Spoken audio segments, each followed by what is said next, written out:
Hingi ka na lang ng pasensya.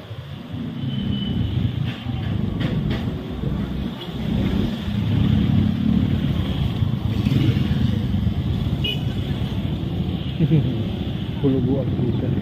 Pero yung furnace, masarap yung ano nila. Okay, yan mga kamotor. Dito tayo ngayon sa Santa Monica.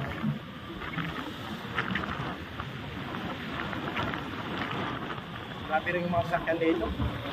Grabe na.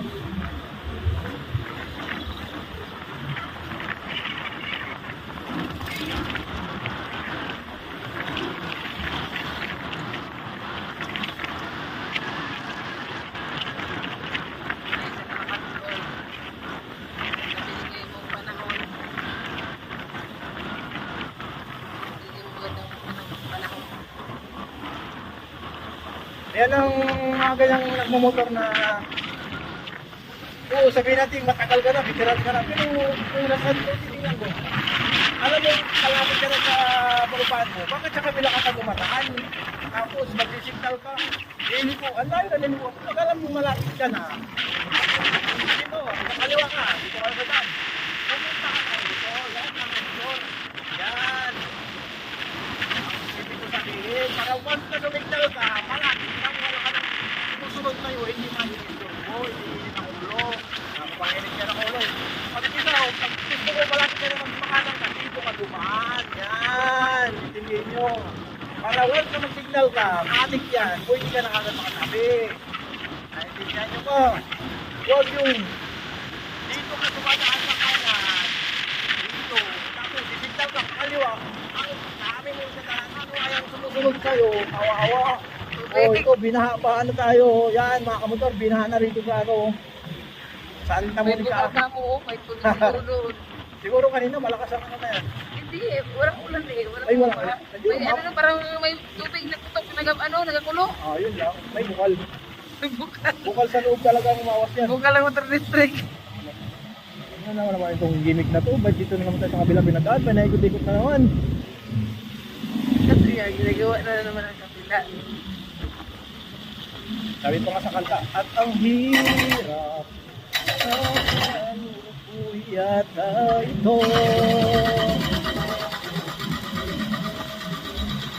Natatandaan ko to nung ginagawa to, itong kabila, ito.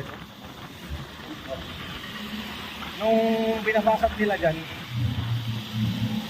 hindi ko lang nabidyoan yun eh. Simintado na, bakit mo pa babasagin? Nandun na yung kanyang tibay. Gawa na naman. Bakit mo pawawagagin? Idol. Pwede naman tambakan mo na lang yan. Total, tatambakan mo naman. Bakit mo mababasagin yung matigas na? Hanapin mo na naman yung malambot. Tapos kukumpakin mo, pipisunin mo. O, di ba? Pero yung pagbalik ko, yun, hinintok. Nagtambak sila. Wala na, butas-butas na. Nasaan pa yung tibay nun? Ano ka ba naman? Marami ang ganyan eh, yung gumagawa.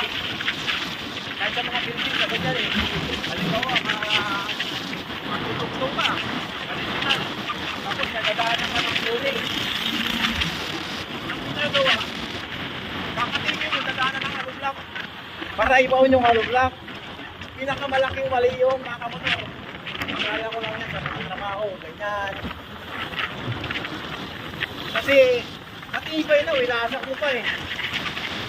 Pinakamaganda ro, binutatan mo lang kasi.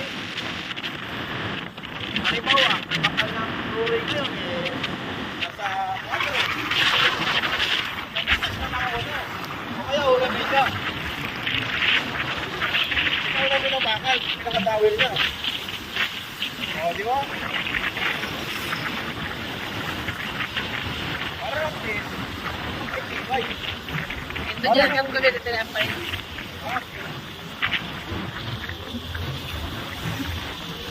Dito na tayo sa Siksikan, mga kamotor.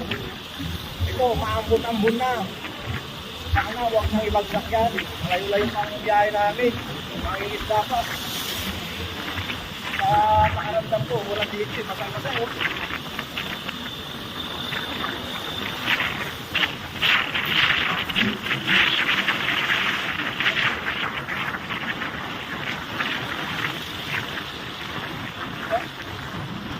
Dito? Oh. Okay. Stupid lang tayo rito.